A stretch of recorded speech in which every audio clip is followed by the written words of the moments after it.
Her immense green form lay partially submerged in snow, her contours quivering with a mix of frigid air and profound disgrace. "I am too vast, too wrong to even draw breath," she murmured, her gaze clouded with anguish. But he, the sole survivor of a catastrophic crash, knelt before her. His ship, ripped asunder by the blizzard like fragile paper, had claimed his crew in mere moments, flinging him onto the ice with shattered ribs and a dead comms unit. Survival should have been impossible, yet a cry, something vibrantly alive, pierced the tempest. Driven by this sound, he navigated the storm, discovering a swaddled, green-skinned alien infant within a softly glowing thermal pod. Though chilled, the child was alive. When he touched her, her tiny fingers instinctively reached for his. He had never believed in destiny until that instant. The child's warmth pulsed into his palm, igniting an ancient, primal fire within his chest. He offered comfort without comprehension, and she responded with a soft coo, her eyes emitting a faint luminescence. Each time he withdrew, her cries resumed, compelling him to carry her onward through miles of frozen desolation, enduring injury and agony. He was guided by the baby's pod, a faint, rhythmic signal like a persistent heartbeat, leading him home. This pulse led him to the cave, and to her, the colossal figure entombed in snow. Her initial words were a denial, followed by a confession of shame. But as he placed the infant into her trembling, massive arms, the atmosphere shifted. The baby's crying ceased, her breathing steadied, and the tension coiled within her colossal frame began to unravel. Her glowing markings softened with an emanating warmth. She cradled the child with an inherent grace, as if it were a natural, instinctual act. Then she whispered a plea to the storm. "She is mine, but I never created her. Never." Her voice fractured, and for the first time, this titan, who had endured exile, frost, and humiliation, allowed herself to feel both wonder and apprehension. For miracles, she understood, always carried a profound cost. She could not fully meet his gaze, her arms enfolding the infant with a tenderness that belied their formidable strength. Arms, capable of crushing bone, moving engines, or holding back avalanches of rock, yet now they trembled. "My kind," she confessed softly, her gaze fixed on the firelight dancing across the cave's damp stone. "They do not perceive me as female. Too tall, too pale, too massive. No male ever claimed me. They deemed me malformed. A warrior's error, a failure in breeding." Her voice cracked, not from weakness, but from the deep, layered pain of years spent being told her very form was an imperfection. The human sat nearby, close enough to feel her radiant heat, but careful not to intrude upon her space. Slowly, he extended his hand, his fingertips brushing the ragged edge of an orange strap clinging to her shoulder. "What they rejected," he said, his eyes captivated by the way her curves shimmered in the firelight, "is the most exquisite thing I have ever beheld." She flinched, then stared, incredulous. "Truly? You cannot comprehend my nature," she explained. "Our mating rituals are not gentle. When the resonance takes hold, we ignite, we consume, we overwhelm." "Then let me burn," he responded. A profound silence settled between them, charged and palpable. The infant stirred, emitting a soft coo as her tiny hand brushed the woman's chest. The alien giantess gasped as a surge of energy coursed through her. She looked from the child to him, realizing that if they were both her parents, then something impossible had occurred. A shiver coursed through her, not from cold, but from an awakening. For the first time, her body felt not like a burden, but like a sacred vessel, a temple, a home. The cave, though quiet, pulsed with life. Steam rose lazily from the geothermal pool at the rear, casting a soft glow upon the wet rock, its luminescence reflecting across the woman's jade-green skin. Her colossal frame emanated an inner light, the bioluminescent patterns along her collarbones and arms flickering like embers beneath ice. He began to shed the tattered remnants of his exosuit, his breath catching as the biting cold touched his bare chest. His hands were raw and bloody, yet his gaze remained locked on her.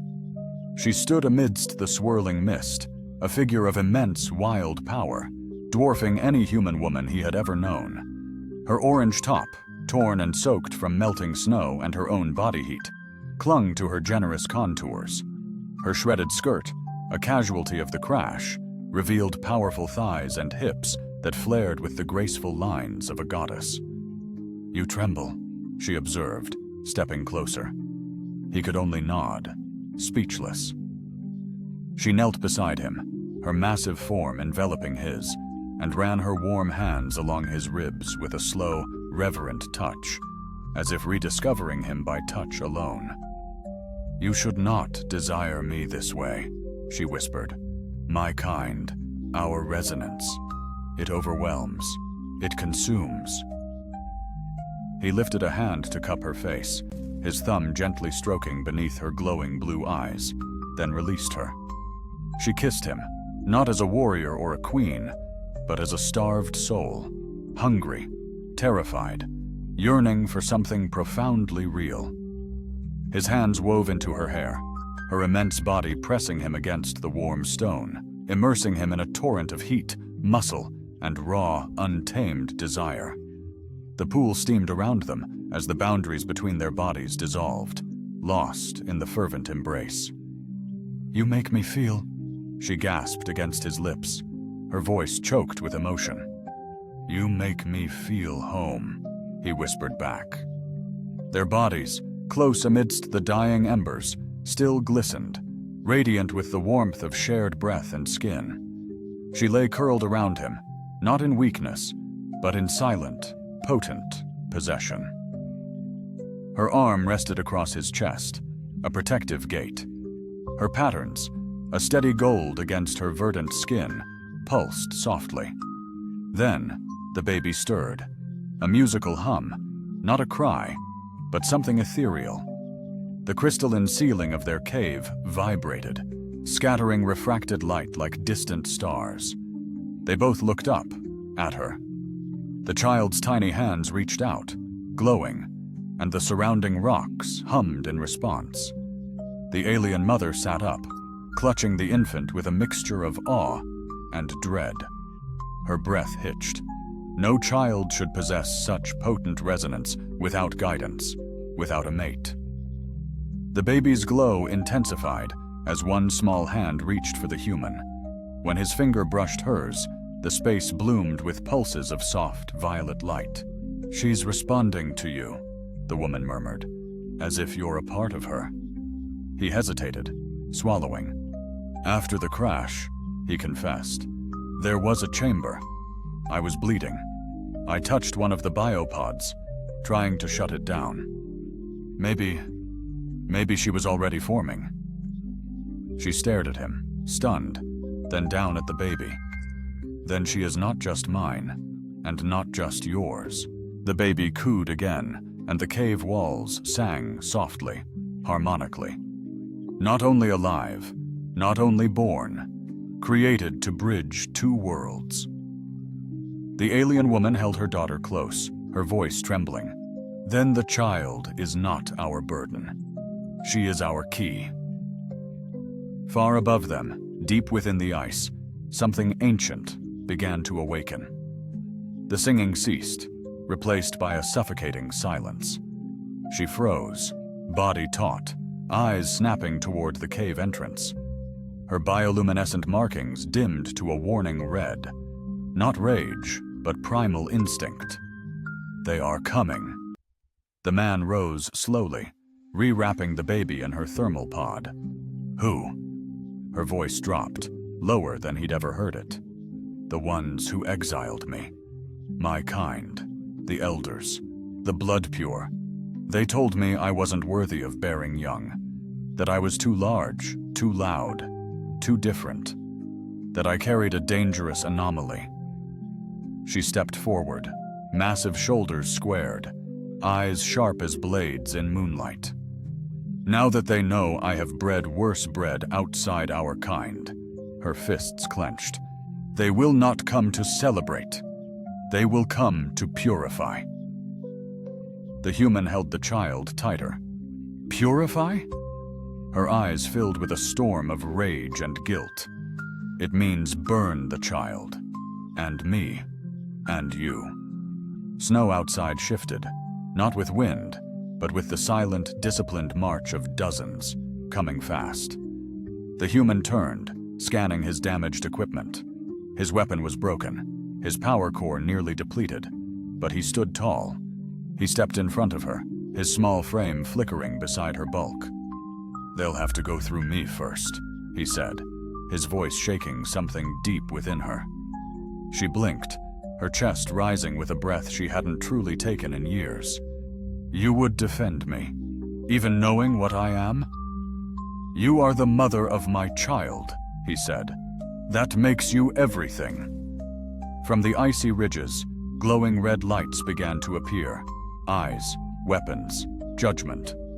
The woman reached for her pulse spear, and the mountain began to quake.